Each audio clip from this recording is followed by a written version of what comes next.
Salve, salve, meus queridos! Então, estamos aqui para a nossa segunda videoaula, continuação desse sistema gestório.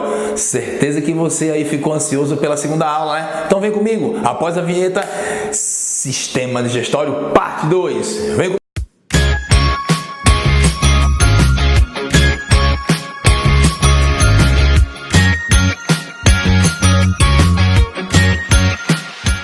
Sobre sistema digestório agora. Se vocês estão lembrados, vocês estão acompanhando aí, nós paramos no quimo. Após a ação da pepsina sobre as proteínas no bolo alimentar, temos o produto final, aquela massa um tanto mais esbranquiçada, e vai essa massa passando. Vamos aqui para o nosso amiguinho. Está aqui nosso amiguinho. Após aquele momento que você tem aquela massa produzida na região do estômago, ela vai passar. Então, vocês estão lembrados que nós temos o que? O esôfago vai se ligar ao estômago através da cárdia. E aí vem, galera, o estômago vai se ligar, tá vendo aqui, ó? Vou puxar aqui para vocês, representando o intestino delgado. De uma forma bem simples, nós temos o intestino delgado dividido em 3 partes. E a primeira parte, chamada de duodeno, você tem a união desta parte do intestino delgado com o estômago através de um outro esfíncter. Só que esse esfíncter lá embaixo, né, galera? E nós chamamos esse camarada aqui de piloro ou esfíncter pilórico, tá ok? Então, o que é que nós temos aqui, ó? Se liga, nós vamos ter aqui o quimo, perfeito, sendo formado, ou seja, no estômago nós temos um processo chamado de quimificação. Este quimo passará através também de contrações do esfíncter para o duodeno. Uma vez que esse quimo chega no duodeno, imediatamente ele precisará ser alcalinizado, já que ele chega ácido, e no intestino delgado não há proteção da mucina que nós temos no estômago. Então, quando há chegada do quimo no duodeno, imediatamente nós teremos a liberação de, presta atenção, 2 hormônios muito importantes. Evandro, quais são os hormônios que serão liberados quando esse quimo chega ao duodeno? Então, nós temos 2 hormônios fundamentais, galera, que são hormônios que atuarão diretamente em órgãos específicos. Os hormônios que atuam aqui são esses. Nós temos aqui, primeiramente, fiquem bem atentos na história aqui desse rapaz. Nós temos aqui, ó, no cantinho, ó, vou sair um pouquinho do enquadramento, mas dá pra gente ver aqui, ó, nós temos o CCK. Evandro, o que é o CCK? Nós temos a colecistocinina, alguns autores colocam também colecistoquinina, e a secretina. Então, esses 2 hormônios são hormônios liberados a partir do momento da chegada do quimo na região do duodeno. Então, o CCK e a secretina são liberados. Quando são liberados, a primeira ação vai ser o seguinte: nós teremos que ter um processo de alcalinização. Então, o que acontece? Nós temos a seguinte situação: o CCK e a secretina vão atuar no pâncreas, principalmente a secretina, que tem uma ação mais, vamos dizer assim, receptores mais intensos para atuação no pâncreas.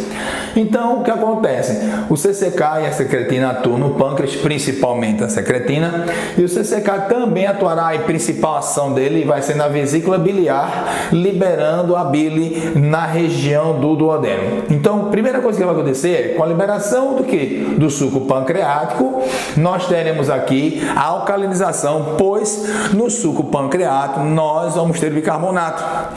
E aí esse camarada vai chegar aqui e vai alcalinizar o quimo que chegou ácido. A partir do momento que ele é alcalinizado, nós teremos a ação da bile, liberada pela ação da vesícula biliar, emulsificando gorduras, e a ação também de outras enzimas presentes no suco pancreático, pois o suco pancreático, galera, não se esqueça, é o principal suco digestório do nosso sistema. Ele apresenta uma maior quantidade de enzimas, juntamente com o suco entérico, que vai auxiliar na digestão de carboidratos, proteínas, que já começou, carboidratos na boca, proteínas no estômago, lipídios, que precisa da ação da bile. Lembrando, galera, que a bile não é uma enzima.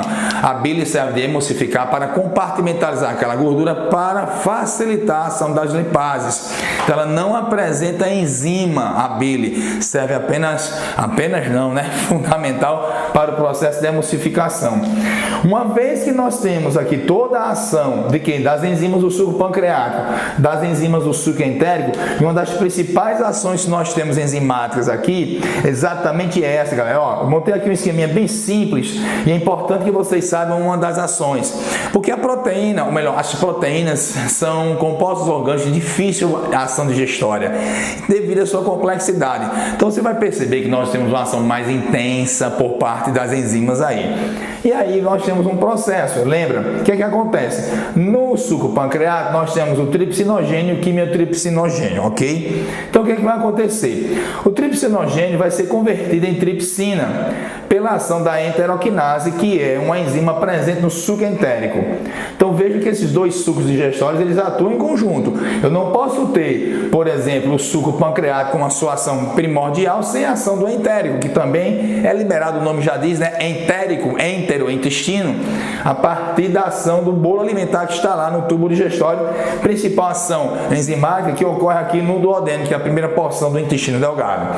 Então o que acontece? Quando eu tenho ação, esse tripsinogênio é convertido em tripsina. E imediatamente o tripsinogênio, obviamente, sendo ativado em tripsina, ele começa a atuar nas proteínas que já tinham sido inicialmente quebradas. Na verdade, agora já tem o quê? Proteínas polipeptídeos transformando em oligopeptídeos. Certo? Detalhe, quando você tem aqui a tripsina, a própria tripsina também vai agir no quimiotripsinogênio, ativando-o em quimiotripsina. Então eu vou ter a tripsina ativando o quimiotripsinogênio em quimiotripsina e a própria tripsina atuando sobre os seus imógenos, sobre sua forma inativa, produzindo mais tripsina. Também tem um processo aqui de autocatálise. Lembra que eu falei na aula anterior? Pepsina realiza autocatálise e a tripsina também realiza autocatálise. Lembrando que nesse momento nós vamos ter ação sobre os polipeptídeos, transformando em oligopeptídeos, e posteriormente nós temos as dipeptidases, quebrando os dipeptídeos em peptídeos, ou seja, tem a liberação dos aminoácidos, a ação das lipases, né? Aí eu tenho também a ação da amilase pancreática, como eu falei para vocês no vídeo anterior, e chega aqui na região do jejum, nós vamos ter aqui as vilosidades, onde teremos a maior quantidade, vamos dizer assim, pô, Evandro, eu tenho absorção de nutrientes ao longo de todo o intestino delgado, beleza, porém a região de maior captação, ou seja, maior absorção, exatamente aqui na região do jejum, nós temos uma grande quantidade de vilosidades entéricas, né? Facilitando, aumentando a capacidade, no caso de absorção. E a porção final aqui nós temos o íleo. O íleo já faz a comunicação, olha só, também teria aqui um esfíncter, tá? Comunicando o íleo ao seco. Isso é chamado esfíncter iliocecal. Esfíncter iliocecal. E é nessa região, pessoal, nós vamos ter essa comunicação que vai ser exatamente o produto final. Então, se, por exemplo, nós temos no estômago a formação do quimo, no intestino delgado, galera, nós temos aqui, ó, a quilificação. Significa dizer o que? Eu tenho a formação do quilo. Quimificação no estômago, quilificação no intestino delgado. Uma vez que aquilo que, obviamente, que tem que ser absorvido já passou para a corrente sanguínea, vai ser encaminhado para cá, ó, nessa região do seco, que está cheio de água, tá? E ele vai começar assim a ser encaminhado por contrações.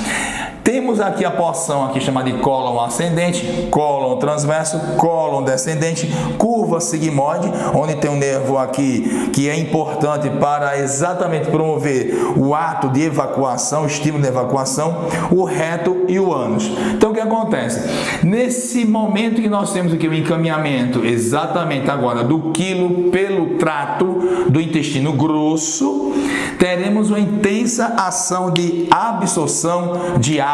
Então nós vamos ter aqui um processo de absorção de água, certo? Então esse processo de absorção de água vai acontecendo ao longo de todo o trato digestório na região do intestino grosso, que fique bem ciente disso. Nessa região chamada de cólon transverso, teremos aqui as bactérias da flora intestinal. E aí nós falamos o que? É a flora intestinal. As bactérias são muito importantes, porque as bactérias bactérias do intestino grosso servem para a produção de vitaminas, como algumas vitaminas do complexo B. Nos protege também contra outras bactérias patogênicas, como a Salmonella e a Escherichia coli. E essas bactérias também, de certa forma, auxiliam no processo fermentativo, onde vai facilitar também, de certa forma, aqui a digestão. O que acontece nas fezes? As fezes, basicamente, elas são consideradas formadas nessa região do cólon transverso. Então, quando chega nesse momento, as fezes, aí eu já falo um bolo fecal, chegando ao estímulo para que ocorra exatamente o processo de evacuação. É isso mesmo, a evacuação. Qual o grande problema que pode acontecer em relação à questão do processo de evacuação ou dejeção? A baixa ingesta de água, então veja bem, o grande problema que nós temos na população é um problema chamado de constipação. A constipação, galera, nada mais é que a dificuldade que a pessoa tem em evacuar, em dejetar. Então, muito bem, muitos desses problemas estão ligados à alimentação e à baixa ingesta de água. Baixa ingestão de água não dá só problema na região renal, não, ou seja, no sistema urinário, não. A baixa ingestão de água também vai te dar problema aqui no trato digestório. Por quê? O que acontece? Como as fezes, obviamente, no trato digestório, no sistema digestório dentro do intestino grosso, nós temos uma grande absorção de água, obviamente nós vamos ter o que? Nós teremos aqui um ressecamento das fezes. E isso faz com que diminua a possibilidade, ou seja, do seu trânsito ao longo de que toda a condição do que? Do cólon transverso e aí cólon descendente. Podendo então essas fezes ressecadas, neste caso, não ser liberadas com a devida, vamos dizer assim, fluidez. Então o que acontece? A ingestão de água e a alimentação rica em fibras, qual a função das fibras? Não é só tirar gorduras que ficam impregnadas aqui, mas as fibras também, fundamental, elas facilitam a absorção de água por parte de quê? Do bolo fecal, deixando-o menos, vamos dizer, seco, permitindo com isso um trânsito mais tranquilo através de todo o tubo digestório na região do intestino grosso. Então, quando as pessoas não fazem um tratamento correto, e é interessante que vocês fiquem ligados a esses probleminhas que nós conversamos ao longo de todas essas duas aulas que falamos aí sobre o sistema digestório. Quando a pessoa não faz um uso correto desse processo aqui, da alimentação, da ingestão de água, isso pode levar à constipação, e essa constipação não tratada, ela pode levar a um problema chamado de diverticulite. O que é uma diverticulite? Formação de divertículos, que são como se fossem nódulos, pólipos impregnados com fezes. E esses pólipos, se não retirados, tratados, essas fezes vão petrificando, provocando lesões antigas, podendo causar um dos cânceres que mais acomete a população e um dos cânceres mais, vamos dizer assim, vorazes que existe, que é o câncer do intestino, principalmente aqui da região do intestino grosso, tá? Então, galera, fiquem muito atentos aí a toda essa ação. Então, repetindo para vocês, cuidado com a ação exatamente da secretina CCK, que é interessante que vocês fiquem atentos que quando esse bolo alimentar chega, no caso o quimo, chega ao intestino, ele tem que ser alcalinizado, vocês lembram disso, porque não há proteção.